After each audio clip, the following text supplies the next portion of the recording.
Bonjour à tous et bienvenue à ce lunch. Je laisse la parole à Elisabeth. Merci Audrey.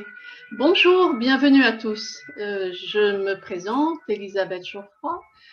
J'ai le plaisir d'animer la communauté Capital Humain et Intelligence Collective de Télécom Valley.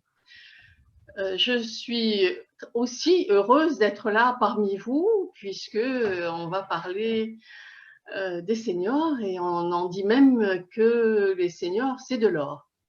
Alors, globalement, les seniors sont de plus en plus jeunes. Mais au fait, de quoi parle-t-on? Quand est-on considéré comme senior?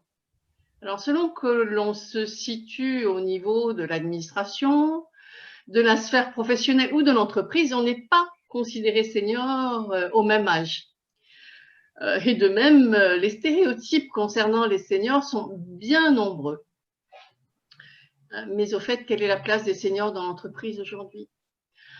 C'est de tout cela que nous allons débattre ensemble aujourd'hui. Mais avant de laisser la parole à nos invités, je voudrais rappeler quelques points clés à propos de Télécom Valley, qui est la principale association de la Côte d'Azur regroupant les professionnels du numérique et animant depuis 30 ans l'écosystème à travers ces communautés télématiques dont la mission est principalement de fédérer et d'animer l'écosystème azuréen du numérique, de favoriser la montée en compétences par l'échange et par le partage, de favoriser le business de ses adhérents, d'insuffler également la dynamique entrepreneuriale dès l'école ou l'université. Alors, au ce jour, Télécom Valley regroupe plus de 160 adhérents, organise plus de 100 manifestations dans l'année qui regroupent environ 3500 participants. Alors, juste pour les citer, les 12 communautés de Télécom Valley sont la cybersécurité, je suis sûre que je vais en oublier, mais sont la cybersécurité, l'intelligence artificielle, l'open source, la communauté test et qualité logicielle, l'entrepreneuriat étudiant, la communauté capital humain et intelligence collective, la communauté start-up et les SOFAB. Alors, je ne vais pas oublier l'agilité, l'innovation, la communauté M-Tourisme et UXCX. Mais à présent, et par rapport au programme que nous avons, je vais laisser la parole à Pierre Dehaye, qui endosse le rôle de modérateur ce matin. Pierre, oui, c'est à merci. toi. Merci Elisabeth. Bonjour à tous. Eh bien, très très heureux d'être là devant une telle assemblée pour parler des seniors. Alors moi, je suis un participant de la communauté Capital Humain et Intelligence Collective depuis bien longtemps, même avant que je ne sois senior d'ailleurs. Voilà. Donc aujourd'hui, nous allons partager pas mal d'informations et je laisse dans un premier temps la parole à une des juniors, Julie Rouanette. Merci Pierre. Bonjour à toutes et tous. Donc, en 2 mots, je me présente. Donc, moi, je m'appelle Julie Rouanette. Je suis la responsable de l'APEC sur les Alpes-Maritimes et la Corse. Et donc, je suis ravie de partager ce moment avec vous sur un thème qui m'est cher, le thème des seniors. Donc, je passe la parole à Jean-Claude. Bonjour à tous, Jean-Claude Cherpin. Je suis consultant associé d'une société de conseil en RH et en management qui s'appelle Astema Conseil. Et donc, Julie et moi, nous allons vous faire entrer dans ce monde des seniors. Et comme l'a dit Elisabeth tout à l'heure, le début des seniors, la fin des seniors sont des variables et des chiffres qui changent considérablement suivant l'environnement dans lequel on se trouve. On va essayer de vous développer ça au travers d'une approche qui se veut à la fois explicative, mais en même temps assez originale. Pierre, je te repasse la parole pour relancer tout ça. Très bien, merci. Merci Jean-Claude. Alors, on va entrer dans le vif du sujet. Chers amis auditeurs, parce que je ne vous vois pas, comme disaient déjà les seniors dans les années 60. Hein. Donc, on va entrer dans le vif du sujet avec, dans un premier temps, quelques chiffres et des données. Vous aurez quelques vidéos et puis vous assisterez à je dirais, à une situation assez unique, puisqu'on va rentrer dans un bureau où se passe quelque chose d'assez incroyable en termes de management. Et vous serez sollicité d'ailleurs pour réagir à intervalles réguliers. Donc restez connectés et gardez vos mains sur les claviers pour pouvoir commenter sur le site discussion. Eh bien, Julie, à toi l'honneur. C'est à moi. Merci beaucoup. Merci Pierre. Donc effectivement, pour vous mettre en appétit, nous allons vous partager quelques chiffres qui permettront de quantifier le sujet du jour. Alors je vous rassure, on va essayer de ne pas trop vous en donner.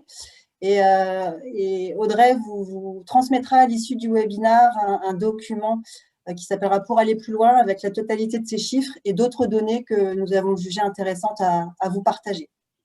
Donc, vous êtes prêts? On est parti. Allez, go, c'est parti pour la partie chiffres. Donc, actuellement, un quart de la population en Europe a entre 50 et 65 ans, ce qui représente aujourd'hui 127 millions de personnes. Donc, en 2050, l'INSEE estime qu'un habitant sur 3 sera âgé de plus de 60 ans si les tendances, bien sûr, démographiques actuelles se maintiennent. Donc, pour vous donner un peu d'éléments de comparaison, en 1945, je n'étais pas encore née, il y avait 4 actifs pour un retraité et en 2015, 1,7 actifs pour un retraité. Donc, du fait de l'allongement très significatif de la vie, un retraité a aujourd'hui 25 ans d'espérance de vie et l'espérance de vie moyenne actuellement est de 80 ans pour un homme et 85,4 ans pour une femme. Voilà. Et enfin, je vais vous communiquer une data locale. La région PACA compte 330 000 personnes de plus de 50 ans, ce qui représente un taux de 42% des habitants, alors que ce ratio au niveau national, il s'élève à 38%. Donc, en conclusion, la population vieillit, le nombre de retraités augmente, l'espérance de vie à la retraite augmente aussi fortement et le ratio actif-inactif se dégrade significativement. Donc, je vais maintenant passer la parole à Jean-Claude, qui va vous donner des chiffres sur l'emploi des seniors. Merci Julie. Alors, dans la série des indications que tu viens de te donner, les seniors, c'est soit 50-64, soit 55-64, suivant les statistiques auxquelles on a pu avoir accès. Et en moyenne, 66% des seniors de 50 à 64 ans, soit 8,5 millions de personnes en France, sont actives. Et ça se décompose en 60% sont en emploi et 6% à peu près sont au chômage. En PACA, 58% des seniors sont en emploi et c'est à rapprocher au chiffre de 75% des 25-49 ans. Donc 60% des seniors contre 76% des 25-49 ans. Le taux d'emploi des seniors a fortement augmenté ces dernières années et c'est tout à fait lié aux différentes mesures qui ont été prises au niveau gouvernemental et au niveau national pour repousser les âges de la retraite. Mais il ne faut pas s'en réjouir pour autant, dans la mesure où le taux d'emploi des seniors en France demeure faible par rapport à la comparaison internationale. On a en effet 52% des seniors en emploi en 2018 en France, 52%, contre 59% pour l'ensemble de l'Union européenne. Et donc, la question qu'on peut se poser légitimement, c'est pourquoi les seniors arrivent-ils à travailler plus longtemps dans les autres pays européens? Est-ce que c'est des surhommes et bien sûr des surfemmes? Ou bien est-ce qu'il y a une problématique de discrimination et de blocage culturel dans notre pays? Et donc, à cet égard, Julie, est-ce que tu peux nous donner quelques indications de chiffres concernant le chômage des seniors? Oui, je peux le faire, Jean-Claude. Donc, non, mais en résumé, on peut dire que le taux de chômage des seniors est moins mauvais que celui des jeunes. mais ce paradoxe apparent cache de grandes disparités. En effet, le taux de chômage en région PACA des seniors, il s'établit à 7,5%, alors qu'il grimpe à plus de 23% pour la catégorie des 15-24 ans. Le souci, c'est qu'une fois que les seniors perdent leur emploi, ils ont beaucoup plus de difficultés à en retrouver un autre. Donc, à titre d'exemple parlant, aujourd'hui, 62% des demandeurs d'emploi seniors qui sont inscrits à Pôle emploi le sont depuis au moins 1 an, alors que c'est 45% tout âge confondu. Et comment cela s'explique-t-il? Eh bien, je pense que c'est une surprise pour personne, c'est que l'âge, déjà, c'est le premier facteur de discrimination à l'embauche. Et aujourd'hui, 90% des annonces, les offres d'emploi ciblent les 25-40 ans uniquement. Si je fais un focus sur l'emploi cadre, que je connais bien, selon l'étude APEC sur les perspectives d'emploi des entreprises que l'on a réalisée en début d'année, seulement 9% des entreprises envisageaient de recruter un cadre senior, c'est-à-dire même pas un cadre senior, un cadre qui a plus de 15 ans d'expérience. Et si on les questionne sur les plus de 20 ans d'expérience, là, on tombe à 4% des intentions d'embauche. Bon, cela dit, il y a des raisons d'espérer, n'est-ce pas, Jean-Claude? Ah ben oui, on a plein de preuves de ça, d'ailleurs. Les preuves, ça tourne autour de les aspects de reconversion, de nouveaux métiers, de nouvelles vies. Et dans ce contexte-là, les seniors ont de la ressource. En effet, on compte une proportion d'entrepreneurs de 18% chez les seniors, soit 7% de plus que chez les moins de 30 ans. Donc ça, c'est un premier élément. Les seniors sont sur une dynamique constructive. Il faut avoir aussi en tête qu'un senior de 50 ans, il a encore au moins 15 ans de vie professionnelle devant lui. Et ça, c'est en 2020. On verra que vraisemblablement, les choses vont encore augmenter un peu plus tard. Et puis, mesdames, vous n'êtes pas en reste. D'après des statistiques établies par la Barclays Business, le nombre de femmes de plus de 55 ans qui envisagent des projets de start-up a augmenté de 67% entre 2006 et 2016. Et celui des femmes chefs d'entreprise âgées de plus de 65 ans a grimpé de 132%. Donc, il y a réellement une dynamique pour les personnes âgées de plus de 50 ans et plus. Et ça s'inscrit dans ce qu'on appelle aujourd'hui la silver economy, en référence à la couleur des cheveux, bien sûr. Et là-dessus, on a quelques indications chiffrées aussi pour terminer notre présentation sur les chiffres. En région PACA, il y a presque 1 million de personnes qui sont âgées de 50 à 64 ans. Ça représente 20% des habitants, on l'a dit tout à l'heure, et ça leur représente 58% des actifs de la région. Le taux de chômage des seniors est de 7,5%, nettement inférieur à celui des jeunes pour la région PACA. Dans le monde, 2 milliards de seniors d'ici 2050. En France, en 2020, 15 millions de seniors pour 20 millions de seniors en 2030. Et dans ces seniors-là, tenez-vous bien, en 2025, 42 000 centenaires. En 2050, 141 000 centenaires. En 2070, 270 000 centenaires. Les ménages de 55 à 64 ans ont un revenu annuel de l'ordre de 40 000 €. Ce montant, est identique à celui des ménages entre 50 et 54, et il est également identique au taux de rémunération de revenus entre 35 et 44 ans. Donc, ça veut dire que c'est assez flat, à hauteur de 40 000 € jusqu'à l'âge de 64 ans. Et ça veut dire aussi, c'est les dernières indications qu'on vous donne, que la silver economy pourrait entraîner plus de 300 000 emplois et créations d'emplois nets d'ici 2030, avec un marché qui est estimé à plus de 130 milliards d'euros. Donc voilà quelques indications que vous retrouverez dans le document qu'on vous enverra dans les jours qui viennent. Julie, merci Jean-Claude. Oui, bon, on vous a communiqué quand même pas mal de chiffres, donc on arrête là pour la partie chiffrée. Et maintenant, on vous propose une petite séquence cinéma. Benjamin, je vais vous poser une de nos questions les plus révélatrices pour tous nos stagiaires. Alors soyez genre, il faut que je cogite à max, ok? Vous vous voyez où dans 10 ans? À 80 ans. Un conseil avant que j'aille la voir? Elle déteste quand on cligne pas les yeux, ça la rend dingue. Bonjour Jules, je suis Ben, votre nouveau stagiaire. Ravi que vous trouviez ça amusant aussi. Mieux vaut en rire. Je vous enverrai un email dès que j'aurai besoin de vous. J'attends de vos nouvelles, monsieur. Oh, pardon, vraiment désolé. Vous êtes le nouveau chauffeur de Jules? Non, à vrai dire, je suis son stagiaire. Ça, c'est très très drôle. Mon stagiaire trouve à s'occuper. Monsieur Convivialité, tout le monde l'adore. Qui s'habille bien impressionne. On rentre sa chemise. Pourquoi est-ce que plus personne ne rentre plus rien? C'est pas à toi qu'il faut le demander. Je suis Fiona, la masseuse maison. Ben. Quel effet ça vous fait? Oh, c'est tout à fait bon. T'es pas aussi vieux que je pensais, en fait. Nos investisseurs pensent qu'un PDG aguerri pourrait te soulager efficacement. Fais-moi donner des cours de PDG. Je n'ai jamais rien connu de tel dans ma vie. Ce truc énorme, magnifique, passionnant que vous avez créé. N'oubliez pas qui a fait ça. De bons moments.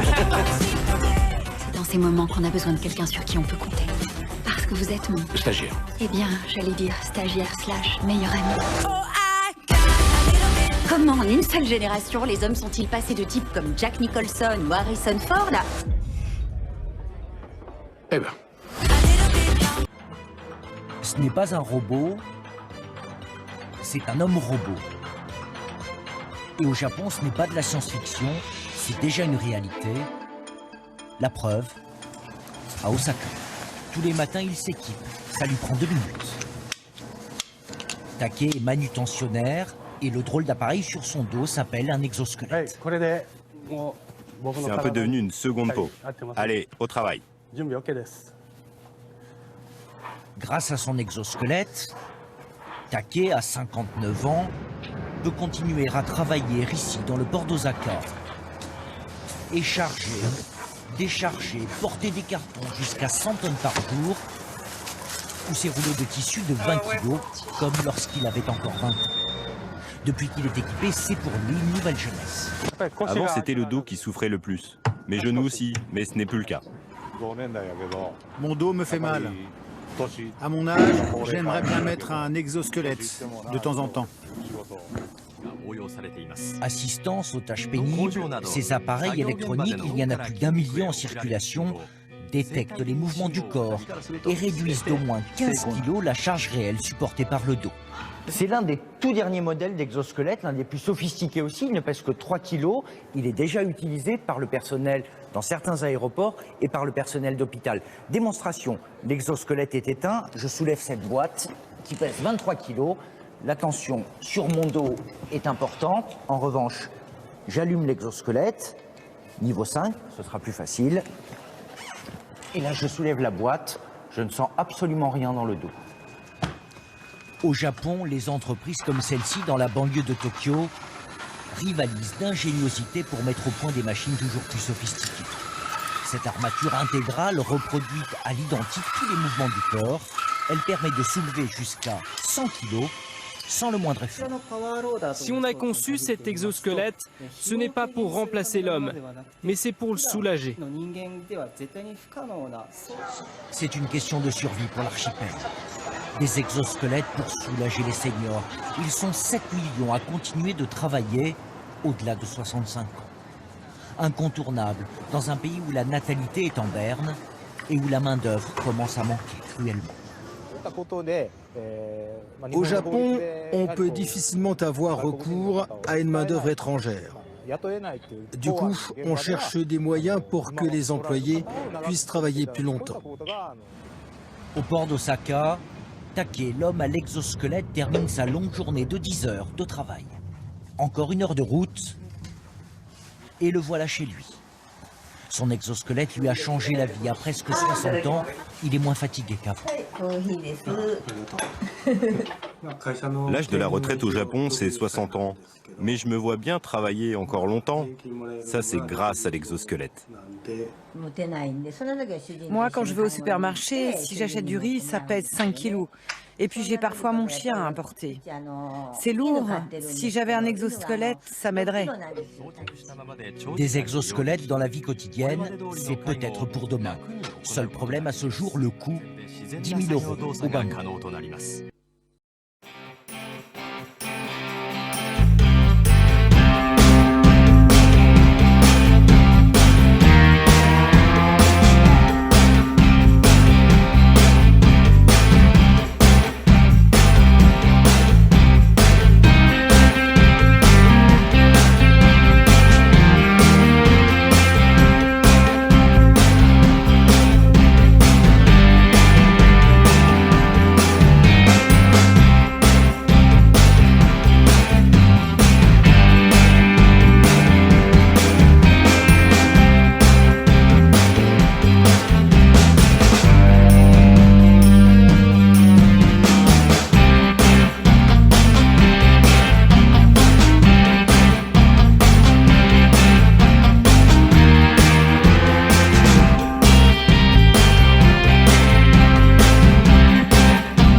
écoutez, j'espère que vous avez pu apprécier ces scènes de vie qui sont tout à fait différentes. Bon, les aléas du direct font qu'on n'a pas tout à fait eu le son, mais on essaiera de pouvoir vous l'envoyer en créant un lien qu'on vous enverra dans les jours qui viennent pour que vous puissiez voir Robert De Niro comme tout jeune stagiaire et puis le fonctionnement des exosquelettes qui sont promis, semble-t-il, à un bel avenir. Et maintenant, nous vous proposons de réfléchir avec Julie sur les stéréotypes qui concernent les seniors, mais sans oublier aussi ceux qui concernent les juniors. Et donc, écoutez, j'attends Julie pour commencer notre dialogue. Donc, j'attends que Julie me rejoigne pour qu'on puisse démarrer cette nouvelle présentation.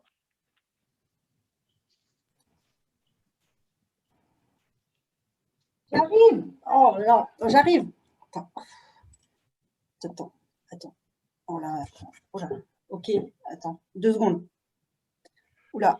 Julie, écoute, on avait dit à 10 heures. Tu arrives enfin, ça fait 10 minutes que j'attends. Mais alors, qu'est-ce qui se passe? Non, on avait dit 10 heures. Je suis pas très en retard, si? Non? Ah comment? Attends, vous les jeunes, vous n'êtes jamais à l'heure. Jamais à l'heure. Bon, alors écoute, Jean-Claude, déjà, je devais déposer mon fils à la crèche. Puis en plus, il pleut. Et puis, tu ne me parles pas de l'heure le soir quand je dois rester une demi-heure après tout le monde, histoire de terminer la migration de tes logiciels informatiques que tu n'as pas su faire sur ta nouvelle tablette. Il faut dire que les seniors et les outils technologiques, ça fait 2. Hein. Oui, bon, ok, c'est vrai. Tu m'as bien dépanné, je dois le reconnaître, c'est vrai, tu m'as bien dépanné. Mais enfin, ça n'excuse pas ton retard, ça n'a rien à voir. Et puis, se former à PowerPoint ou se former à utiliser Zoom, t'as qu'à voir, c'est facile quand même. C'est beaucoup plus facile que d'apprendre à parler anglais. T'as qu'à comparer les temps qu'il faudrait pour chacun de ces apprentissages-là. Bon, on va faire une petite pause là, petite pause minute. À vous, chers auditeurs, réagissez par rapport à ça, puisque en fait, souvent on trouve ce reproche aux seniors qu'ils seraient fâchés avec les outils technologiques. Alors, quels sont vos commentaires? Quelle est votre expérience là-dessus? On vous laisse 2-3 minutes pour chatter sur discussion.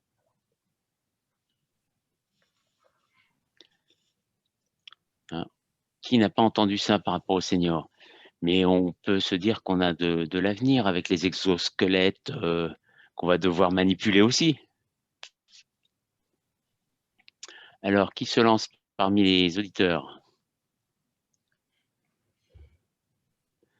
Avez-vous déjà été confronté à cette situation, que vous soyez senior ou junior, hein, d'ailleurs?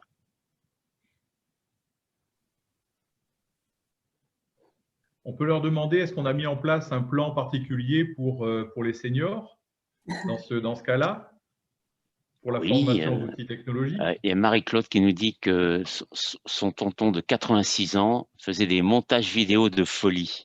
Oui, voilà. C'est génial. Au moins... et Emmanuel nous dit qu'il n'est pas un bon exemple, ayant un métier dans l'informatique, il en sait plus que ses enfants sur la technologie. Ça, c'est pas mal aussi. C'est un bon conseil qu'on peut donner aux seniors, se lancer dans l'informatique. Alors, Laurence, à 52 ans, n'a pas encore été confrontée à ce sujet. Bien. C'est très positif, tout ça. Positif. Et Marie-Claude nous dit que plusieurs juniors qu'elle a voulu embaucher lui ont tout d'abord posé des questions sur les vacances plutôt que sur le boulot lui-même. Ça aussi, c'est des choses vécues, effectivement. Ça fait partie des questions qu'on doit aborder dès le début du recrutement. David nous dit qu'il voit de la résistance au changement et aux nouvelles technologies à tous les âges. C'est exact aussi. Donc, ce n'est pas systématiquement une dualité entre les juniors et les seniors. Voilà.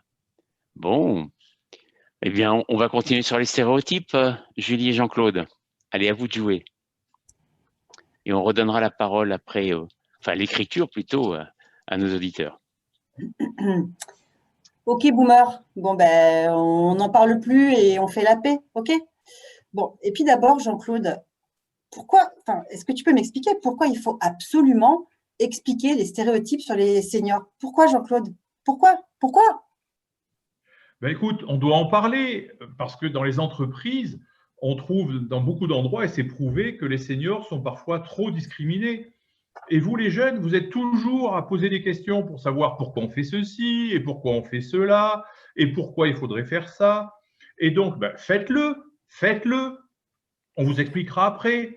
En attendant, j'aimerais bien que tu obéisses et que tu te mettes au travail. Le titre, les 10 discriminations principales faites aux seniors, comment les aborder, comment les résoudre. Après tout, c'est moi la hiérarchie qui doit orienter le travail. Donc, j'ai besoin d'une proposition d'action en 10 points sur 2 feuillets A4 recto-verso d'ici demain 17 h. Tu comprends? J'aime bien que les présentations soient faites de manière identique. Je fais ça depuis que je suis chef de service et ça me réussit bien. Oui, oui, bien sûr, pas de problème, patron. Et si ça dépasse sur le début d'une 3e feuille, ça va le faire quand même ou pas? Oui, Julie, je pense que ça le fera, mais alors les seniors sont-ils vraiment trop hiérarchiques? Allez, à vous, auditeurs, de réagir sur vos situations que vous avez peut-être déjà vécues. Et entre-temps, effectivement, il y a eu d'autres sur le précédente scénette. Il y avait, oui, Emmanuel qui disait qu'il y avait des problèmes d'horaire des jeunes, qu'il a eu le cas. Oui, ça arrive. Un des membres de l'équipe travaillait en décalé, pas arrivé avant 10 h le matin, par contre partait tard le soir. Donc ce problème d'horaire a vraiment une vraie connotation. Oui. Alors, en ce qui concerne la hiérarchie, alors c'est vrai qu'on trouve aussi les seniors le plus souvent en position de hiérarchie de par leur âge, hein, dans les entreprises traditionnelles, on va dire. Mais dans les nouvelles entreprises, souvent le boss peut être très jeune. Alors, est-ce que vous avez été confronté à des situations de ce genre dans votre vie? Problème d'horaire des jeunes, oui. Alors, est-ce normal que je ne vois pas les messages des autres? Non, pas du tout. Mais normalement, essayez d'envoyer donc à l'ensemble des personnes sur la discussion. Hein. Envoyez à tout le monde. Hein. Il y a un... Bon. Je pense qu'il peut trouver ça dans le volet discussion, Emmanuel, il me semble. Exactement. Oui, sur tous les panélistes les conférenciers et les participants. Ouais, tous les panélistes. Participants. Alors, Viviane nous dit qu'il faut écrire à tous les... Voilà, c'est ça. Tous les panélistes et prendre l'option panélistes participants. Ça y est. Cool. Bon, ça inspire moins la hiérarchie, peut-être. La hiérarchie s'inspire moins. OK. Alors, si par réplication des modèles, alors c'est Elisabeth, par réplication des modèles venant des aînés, certains jeunes reproduisent le management directif. Tous ont besoin d'être formés. C'est une question cruciale, effectivement, au niveau du management. C'est clair, c'est clair. Et on a d'autres réactions. Oui, Emmanuel est d'accord à 100%. Hein, la hiérarchie des seniors, et il a le cas. Bon. Eh bien, on va continuer avec le prochain lieu commun. Alors, non, quand même, la Laurence nous dit en effet travailler dans une start-up pendant quelques semaines avec des dirigeants trentenaires et elle devait deviner l'état de santé financière de l'entreprise alors qu'elle n'avait pas le nez dans les finances. Donc ça, c'est la magie de la jeunesse. Ça fait longtemps que j'ai des managers plus jeunes sans problème, nous dit David. Effectivement, ça, dans les sociétés informatiques, ça se voit assez souvent. Puisqu'en fait, c'est un lieu commun, mais c'est vrai que les managers souvent sont des gens très, très, très efficaces au niveau technique et qui, à un moment donné, prennent des responsabilités d'équipe. Ça fera le sujet certainement d'un autre libre antenne. Plus difficile, alors c'est Emmanuel qui nous dit plus difficile qu'il pensait d'amener une équipe en mode agile, sans hiérarchie notamment. D'accord. Donc, c'est les méthodes de changement impliquées qui sont en cause. Magie de la communication. Oui. Alors, Emmanuel dit, on dirait même qu'il s'auto-censure. Au niveau de la hiérarchie, Emmanuel? effectivement, il y a beaucoup d'idées reçues, nous dit Viviane, et de croyances limitantes. Ça, c'est clair. C'est vrai. Bon, et ben on va passer sur une autre croyance peut-être limitante ou moins. Alors, on va voir. Écoute, bon. En tout cas, moi, ce que je peux répondre à Julie, c'est, tu sais, Julie, quand même, il faut avoir un peu de reconnaissance, il faut savoir nous épargner. En effet, on a nos habitudes et notre organisation personnelle, elle est très précise. Mais si on fait ça, c'est parce que c'est un gage de succès. Et comme on le dit, des résultats qui sont délivrés in due time, comme disent les anglo-saxons. Faire toujours pareil, ça évite de se prendre la tête. On n'a pas besoin de chercher de nouvelles organisations si on en a testé une qui marche bien. Comme cela, on peut garder son intelligence pour des problèmes qui en valent la peine. Mais bon, c'est vrai qu'on nous reproche souvent de ne pas être suffisamment adaptable ou suffisamment souple. Ça, je le reconnais, quoi. C'est vrai, on nous le reproche souvent. Ah, les seniors ne sont pas suffisamment adaptables. Alors, qu'en pensez-vous? À vous de réagir. Les seniors ne seraient pas suffisamment adaptables. Au contraire. Bon. Alors, l'avantage ou l'inconvénient, je dirais, on ne sait pas quel est l'âge de nos auditeurs. Donc, les réactions sont vraiment en aveugle, c'est intéressant. Oui, alors effectivement, beaucoup d'idées reçues. Emmanuel, vous aussi. De plus, la même chose entraîne toujours plus de mêmes résultats. Ah oui, d'Einstein. Oui. Anka nous dit, je pense qu'ils sont encore plus avec l'expérience et le vécu.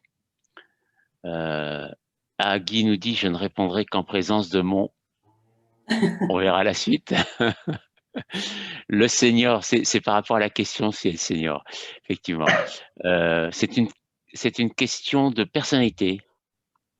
Il nous dit, j'ai 60 ans.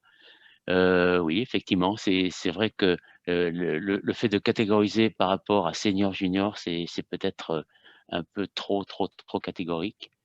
Certaines personnes se refusent le droit d'être adaptables, dit Viviane. Et je pense que les seniors ont plus de recul, d'expérience, évidemment, donc plus de cordes à leur arc pour s'adapter. 52 ans, nous dit Laurence. Bon, merci. Je trouve que certains jeunes demandent d'avoir plus d'instructions sur les tâches à faire et peuvent être moins autonomes. Ah oui, mais Julie, moins autonome quand on est jeune? Mais non. Non? Ah bon? Non, je ne suis pas d'accord. Comment ça, tu n'es pas d'accord? Bon. Et Marianne nous dit, notre capacité à réussir la transformation managériale est déterminante pour la compétitivité de l'entreprise sortie du modèle patriarcal et hiérarchique. Deux beaux modèles, effectivement.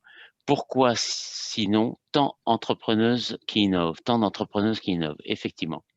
En fait, il y a des modèles qui s'appliquent et qui s'appliquent de moins en moins, c'est vrai, le modèle patriarcal et le modèle hiérarchique qui sont assez proches parfois, mais ce sont des choses qui ont disparu avec les nouvelles startups. Un senior est plus sûr de lui et sous couvert de cette assurance impose parfois ses points de vue. Ça peut être effectivement l'avantage de l'expérience. Mais imposer un point de vue à un junior, c'est peut-être aussi délicat. Oui, je pense aussi que c'est une fonction de personnalité, d'adaptabilité. Et au contraire, la plupart des seniors, nous dit Marie-Claude, avec qui je travaille, ont vu d'autres choses et ont plus de recul et de stabilité émotionnelle sur les réactions à avoir quand les choses ne se déroulent pas comme prévu. D'accord, donc c'est un peu la sérénité de la sagesse. Adaptation, goût de l'innovation, lié à l'âge, pas forcément, nous dit Guy. Et les juniors peuvent se braquer plus facilement, sont moins diplomates que les seniors. Bon, on a des sacrées sources d'inspiration pour notre futur livre sur les seniors. Ah, ça c'est sûr. Hein, le recul ne vient pas avec l'âge, nous rassure Guy. Bon, allez, on passe au suivant, stéréotype. Pas tant que ça finalement, hein. Si stéréotype que ça. Allez, Jean-Claude, Julien. C'est à moi, mais non. Mais non, il faut que je vous explique un truc. Après tout, vous, les seniors, vous nous donnez des indications précises sur ce que pour que nous fassions les choses comme vous le voulez. Alors que parfois, nous, on ne voudrait pas le faire comme ça. Donc, et puis parfois, on ne sait pas pourquoi on le fait, à quoi ça va servir, quel sens ça a, dans quel projet ça s'inscrit, comment on peut le relier aux grandes causes, aux grands problèmes qui vont nous arriver dessus. D'ailleurs, des fois, on en a marre et on préfère aller voir autre chose, aller voir une autre entreprise mais qui nous comprend mieux. Bref, c'est à l'entreprise à savoir nous conserver. Ah voilà, maintenant ça va être de notre faute, quoi.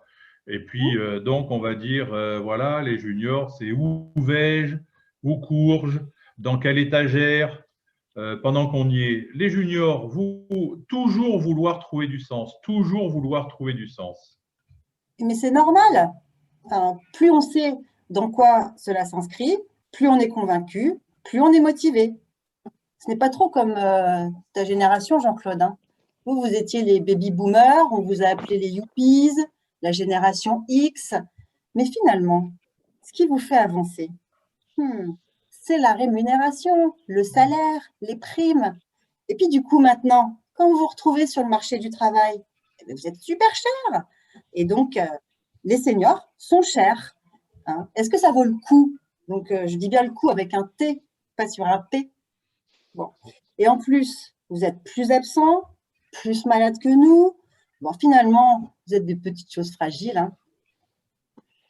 Bien, bien, bien, bien. Les seniors sont donc trop chers et sont souvent absents. Tiens donc. Bon, mais on a pu vivre ça peut-être. Alors, les seniors sont-ils vraiment trop chers et plus souvent absents? Qu'en pensez-vous?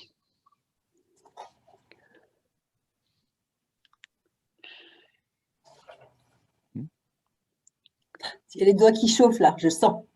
Ah ouais, ça tape. Hein. Il faut réagir. Ça tape, ça tape.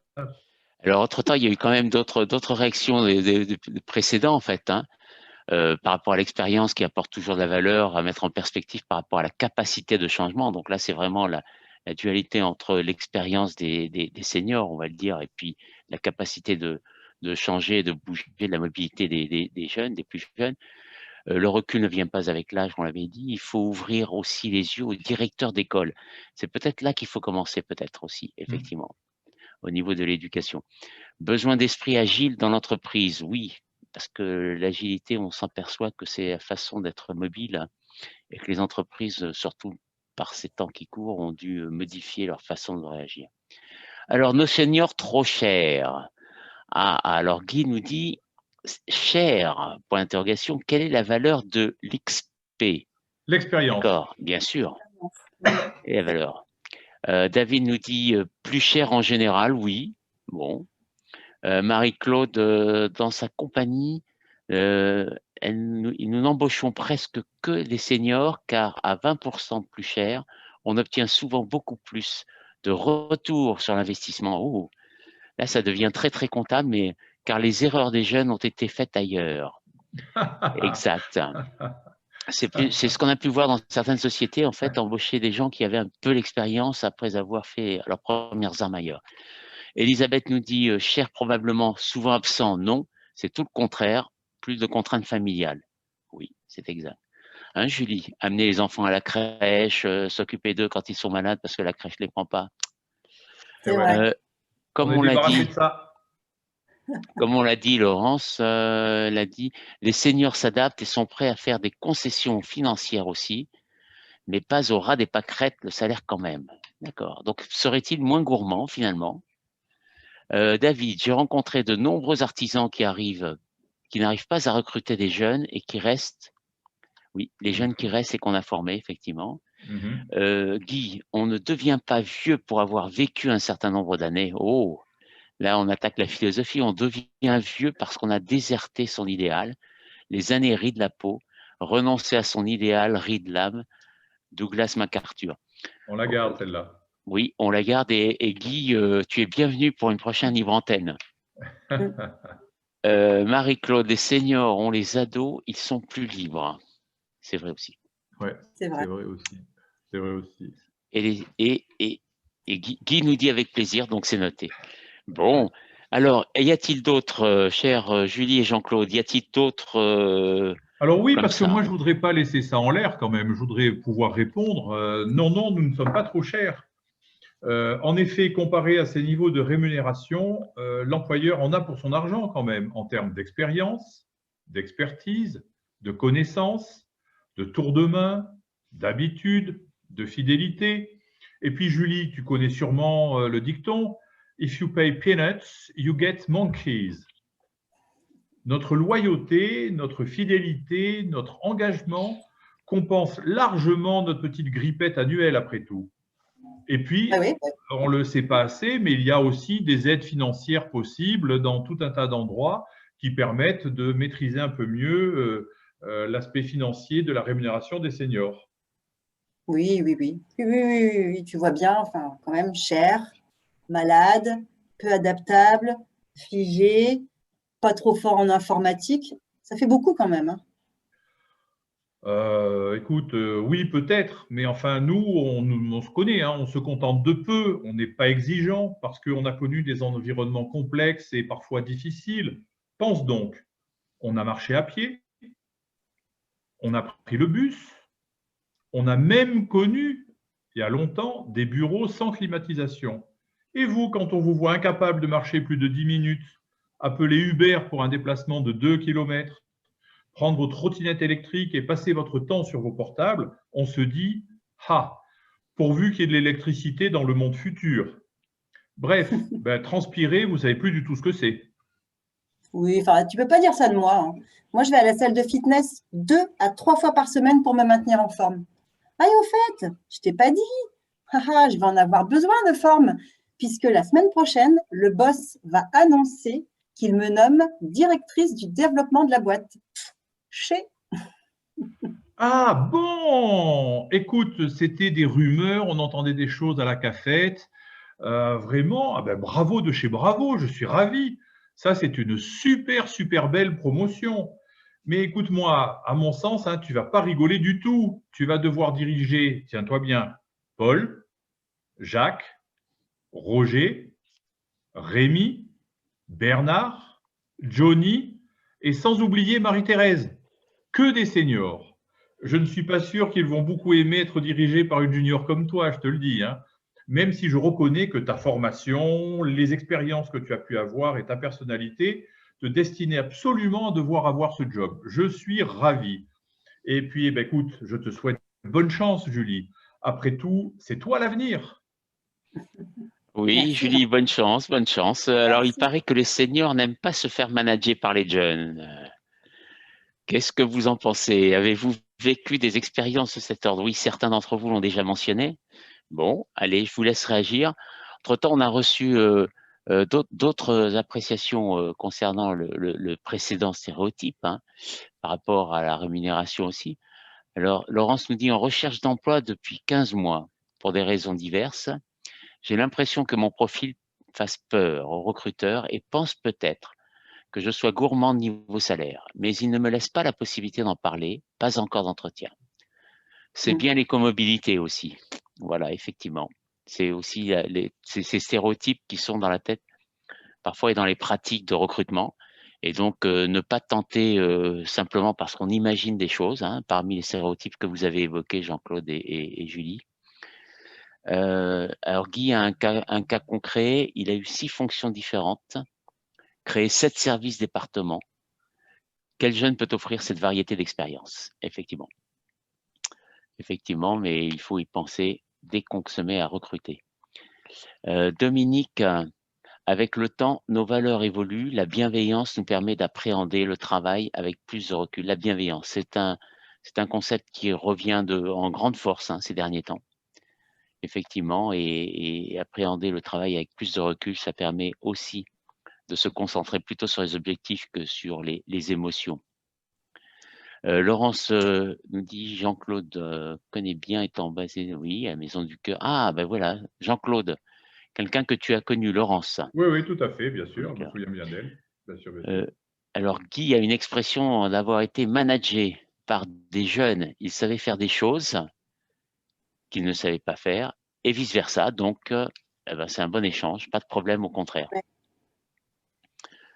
Ouais. Marianne, les seniors ont confiance dans leur ado. Et alors, ils sont prêts à accompagner les juniors en mode servant leader. Absolument, c'est l'accompagnement.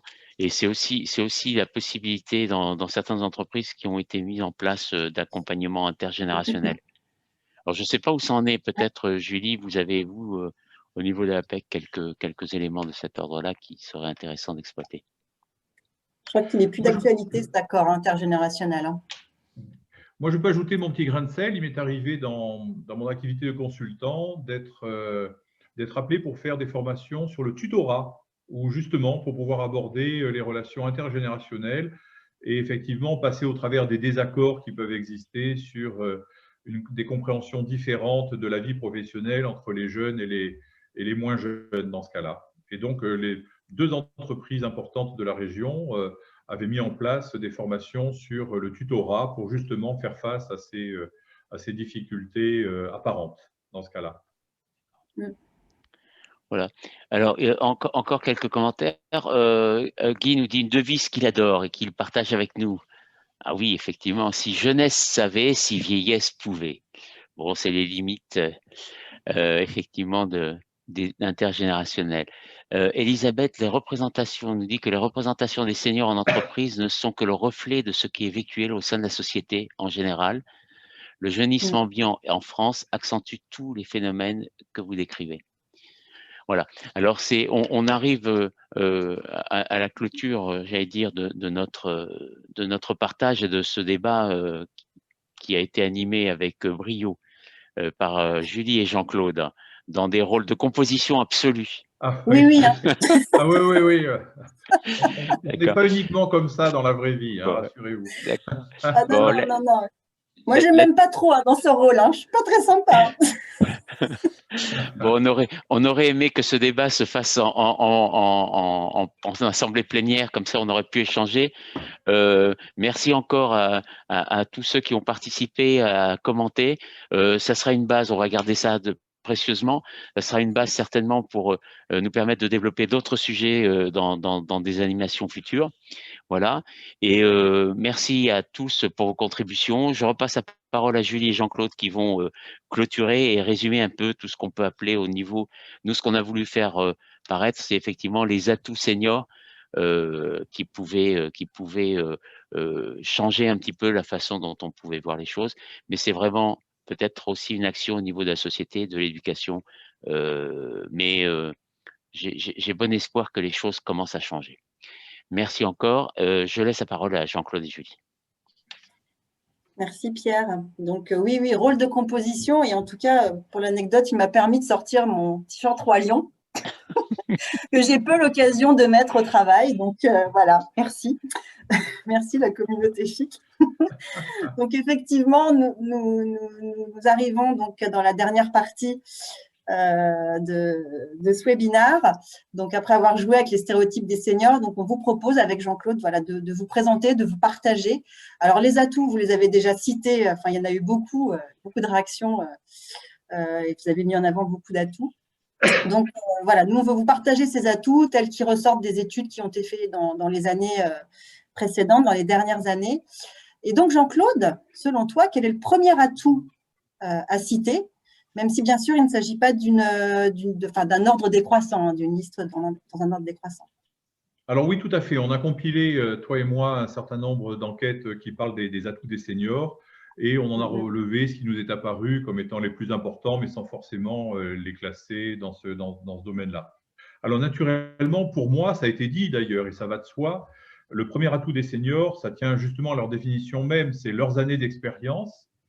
Parce que ces années d'expérience leur ont donné de la maturité, de l'écoute, du recul, de la réactivité, et y compris aussi des libertés de parole assez importantes.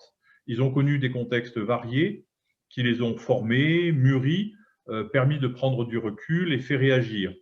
En ce sens, à nos yeux, ils représentent une vraie bibliothèque vivante de cas d'entreprise. Et ça, c'est ce qui me vient en premier, je dirais.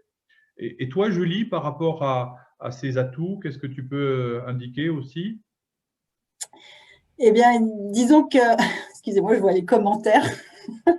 Donc, moi, ce qui me frappe chez les seniors, et c'est en lien avec l'atout que tu viens de développer, et ça a été aussi dit à de nombreuses reprises dans le chat, c'est leur grande capacité d'adaptation qu'ils ont acquis lors de leurs années d'expérience. Donc, tout le monde connaît l'expression, ce n'est pas au vieux singe qu'on apprend à faire la grimace, je suppose. Donc, bref, les seniors ont roulé leur bosse. Ils ont dû faire face à des situations variées, nouvelles, ayant entraîné des ajustements qui étaient nécessaires. Donc, l'expérience de la pandémie actuelle est un bon exemple. Je pense que personne ici n'aurait pu croire qu'il nous arriverait un truc pareil il y a un an.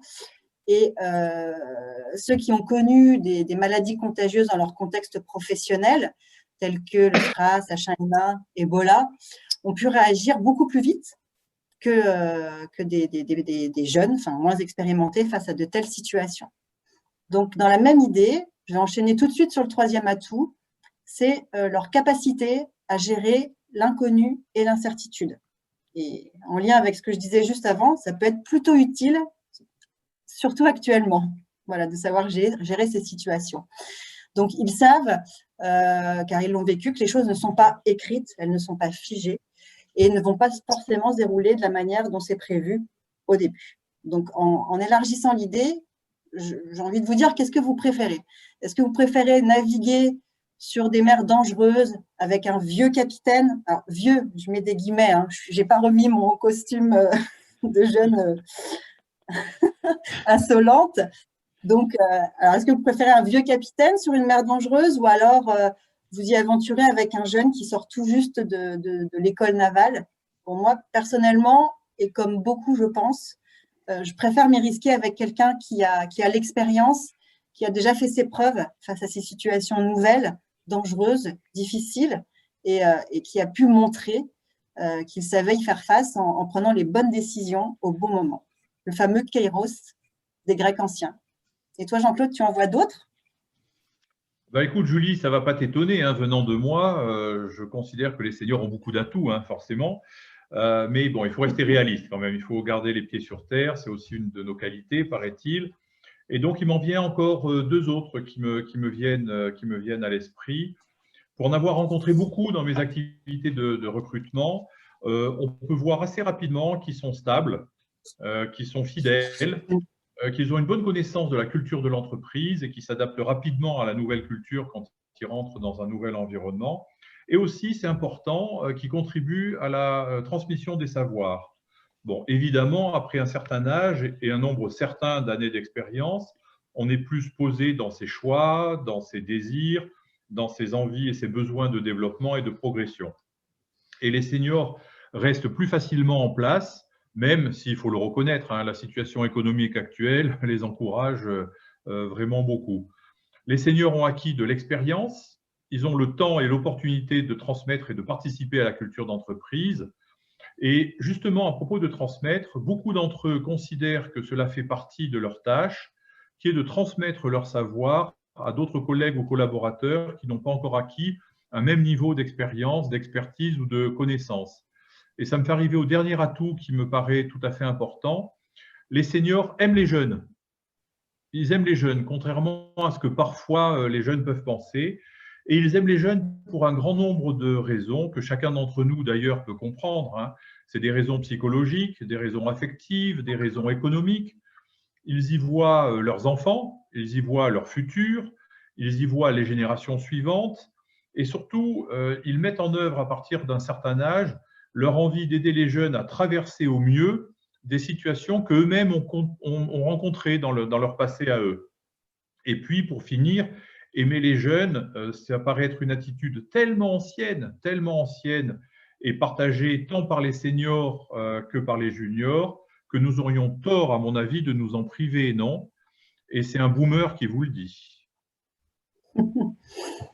Oui, tout à fait. Mais justement, Jean-Claude, tu disais que les seniors aiment les jeunes. Bien, nous, à l'APEC, on aime les seniors. et nous, on croit en leur potentiel. Et donc, c'est pourquoi je voulais vous parler d'un dispositif qu'on va lancer début 2021. C'est la 2e édition de Talents Seniors. Donc, qui est alors en quelques mots, hein, c'est un dispositif de parrainage pour des cadres seniors qui sont en recherche d'emploi.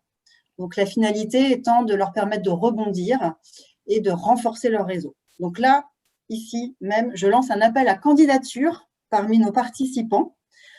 Si vous souhaitez rejoindre ce dispositif, donner un peu de votre temps et de votre réseau à des seniors super motivés, je vous invite vraiment à me contacter après ce webinaire pour que je vous donne des renseignements et puis pour vous engager dans ce beau dispositif. Voilà, je ferme la parenthèse pub talent senior. Et donc, bon, en tout cas, j'espère que vous avez pris, voilà, pour conclure, j'espère que vous avez pris du plaisir, autant que nous, on en a pris avec Jean-Claude pour préparer ce webinaire. Ma conclusion est très courte. Je pense qu'il faut qu'on combatte les stéréotypes, quels qu'ils soient, de tout type, de tout ordre. Et je vous remercie beaucoup pour votre participation, pour vos réactions très riches, pour votre écoute.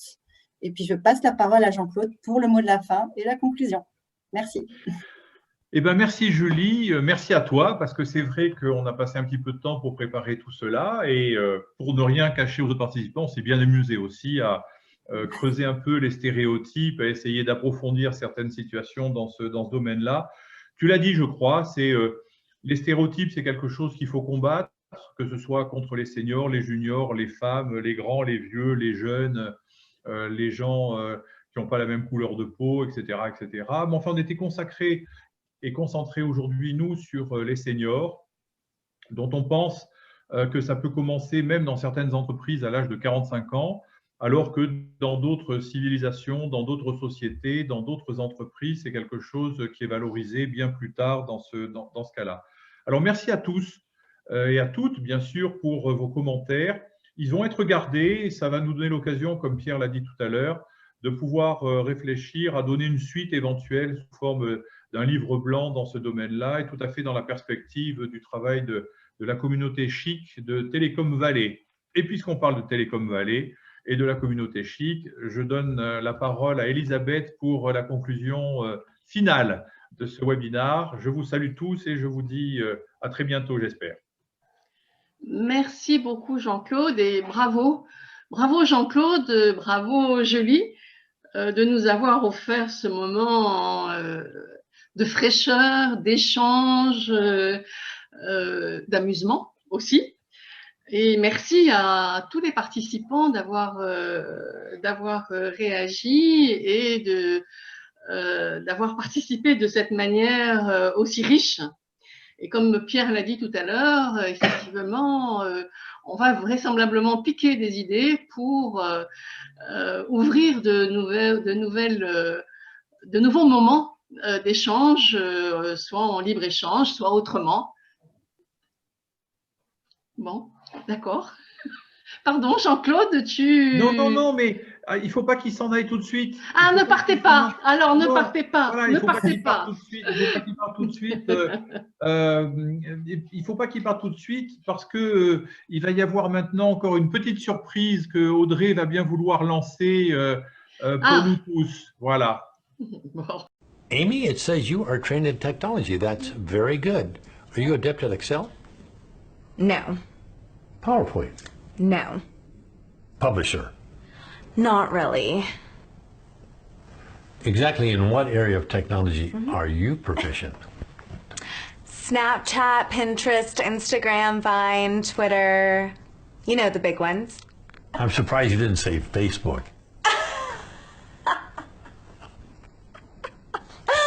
That's for old people, like my parents. That's funny. Well, Amy, when you're working for me, you have to have those kind of research skills because I'll send you things for you to comb through and get the answers and send them to me. So for that, you've got to be really good at technology. For stuff like that, no problem. I'll just ask Siri. You'll just ask Siri? You know, Siri tell me this, Siri find me that. We're all good at getting you the answers. Tell Siri I want you ready to go at 8 sharp each and every morning. I don't understand. What don't you understand? What you just said. You don't understand be ready to go? No. You said 8, right? Yes. 8 like in the morning 8? Yes, in the morning. Yeah. That kind of doesn't work for me. Who gets up at 8? I do. I Skype with my French boyfriend in Paris until like 3 in the morning. I don't even get to Starbucks until like 10, where I order my grande chai tea latte, 3 pump skim milk, light water, 2% foam, extra hot, but not too hot. So if it's okay, I work best in the morning at 10:45. Wow. Amy, I don't think we're going to be a good fit. Why are you so negative? I can sense your hostilities, and right now I am not feeling very safe. I've been here for over 5 minutes, and the only nice thing you have said to me was nice resume, which I typed all night for this meeting with you. You've given me no guidance, no validation, no encouragement, no supervision. Is there an HR director somewhere? HR director? Yes, I need to speak to someone. I may have to take off today as a mental health day. Take the day off. Amy, look at me. You don't work here. Are you firing me? Okay, yes.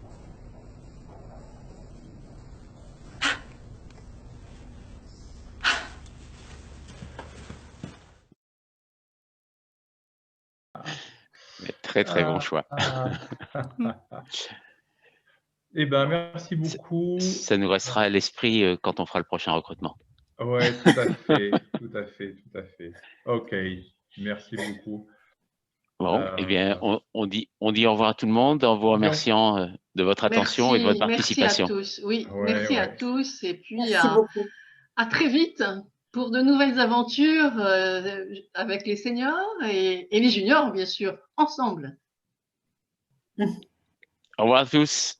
Au revoir. Au revoir. Merci. Au revoir. Au revoir. Au revoir.